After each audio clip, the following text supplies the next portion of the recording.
Good morning everyone and welcome back to the Nameless Homestead. I'm Cynthia and today we are going to be going out and foraging in our own yard and on our own small little 6-acre plot for spring greens, including dead nettle and dandelion greens. Unfortunately, the reality of the world right now, being Washington state residents and what's going on in the world, COVID and everything else, we have been sequestered at home and unable to do our normal adventuring and foraging out in the mountains. So I figured that today maybe I would get out of this funk, get back outside, do some intentional work in foraging, which brings me so much joy, and show you guys how easy it is to get fresh greens out of even your own backyard, even if you live in the city. These are things that are super easy to find, are so delicious and so nutrient dense and so easy to identify, but so many people just think they're weeds. So it's time to change some of that. We are going to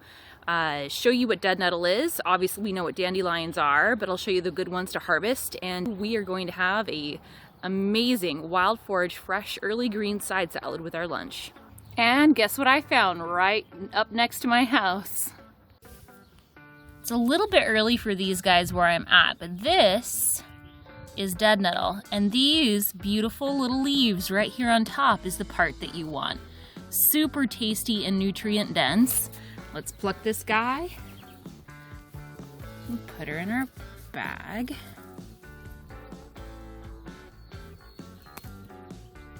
There we go. Now keep in mind, when harvesting in the wild or even in your own backyard, only take about 1/3 of the total plant matter available. Don't take the whole thing. You want these to be able to continue to grow and spread so that you can enjoy them season after season. Here's another lovely patch right underneath my back windows. Beautiful.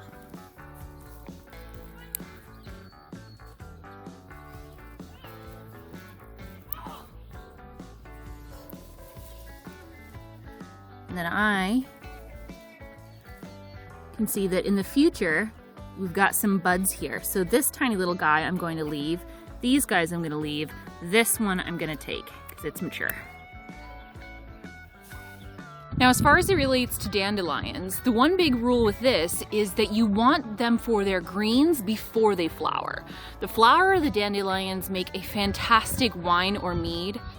Dude, you are gonna get yourself killed. There is a woodpecker right up there pecking at a transformer, making a big loud sound. I'm gonna have to throw a rock up there, or, oh no, I can't do that. I'm gonna have to try to scare him off. He's gonna get himself electrocuted like a dummy. Oh. Hi, baby girl. You gonna come say hi? Come here. You gonna come eat the greens I've been collecting? This is my little shadow. My little harvest buddy. Yes, okay, let's get back to work. So like I was saying before I got distracted by baby goats and woodpeckers, you want the flowers for mead and butters and jams and jellies, but you want them before they go to flower or before they go to seed or before they bolt, just like you would with your arugula, your spinach, your romaine, any other type of leafy greens. You want them before they go to flower. So here's a couple good examples right next to each other. This guy, you do not want. This guy, who has not popped, you do want. And we don't want that. We want these amazing leaves right here. Once they flower, they become quite bitter. Before they flower, they can be quite sweet. They're amazingly rich in vitamins, especially vitamin A. So this is definitely something that you want to get, assuming no one has been spraying in your area. Don't forage in areas that have been sprayed for pesticides or herbicides. Even if you have something as simple as a butter knife, that makes the harvesting process go so much easier. You just put it down at like a 45-degree angle, which cuts through the root. You don't need any fancy tools. And if you've got a nice manicure like I don't, something as simple as a butter knife can help you with your collection. Aha, perfect. Perfect little clump of young greens. Of course, we'll want the nice pretty greens. Anything that's wilted or browning, we're gonna pop off of there. This is actually a fantastic job for all the kids stuck at home right now, bored and driving their parents absolutely crazy. But mine are currently got a really bad case of the wiggles and are on their trampoline right now instead of helping me, because it would just be chaos and noise if I had them on the video right now.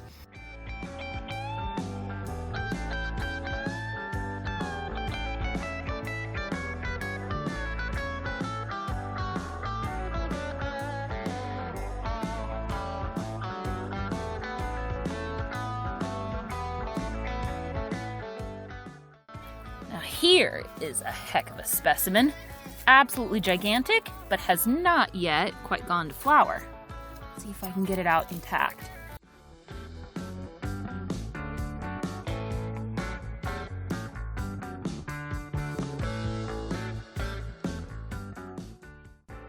Why pay $5 for a box of greens at the grocery store?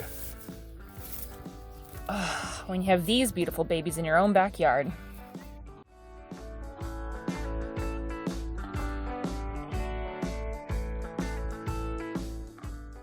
Score. And underneath my deck, actually.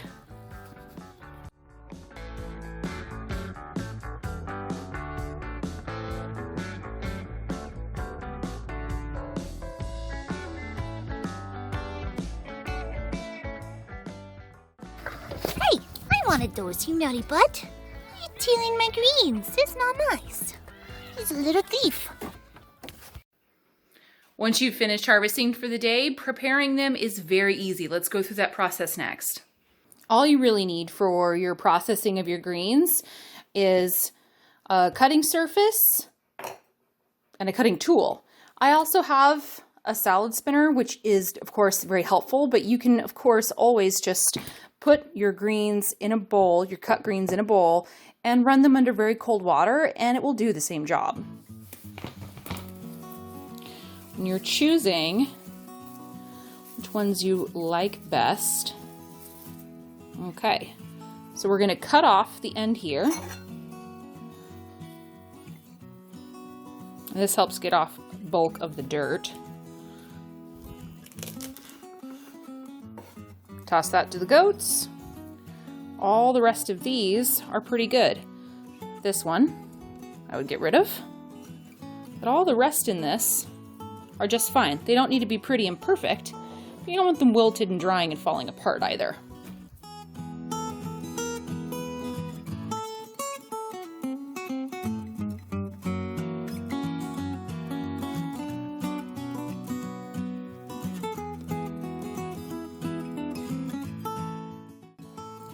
As for these guys, all I do is remove the stem right at the base. Everything else goes in. Make a lovely, colorful, flavorful little bite.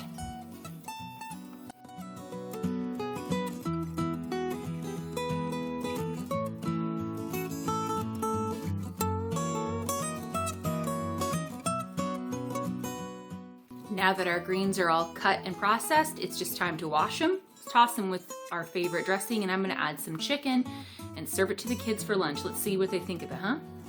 Lunch is ready!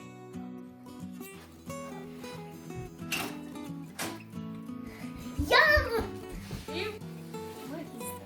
It's salad with chicken and dressing on top. Take some bites. It's very yummy. Ooh. Why are you being weird, Hannah? All right, guys, what do you think of the lunch?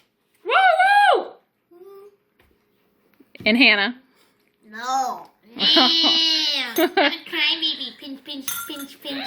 All right. Well, clearly this is just evolving into more sibling fighting and banter because they have been locked up in a house together for far too stinking long. Anyway, that's all for this video for today. If you like this video and this is the sort of content you'd like to see from our channel, please throw us a tip, hit that thumbs up button, subscribe to our channel, and don't forget to hit the notification bell so you're notified when we post more videos.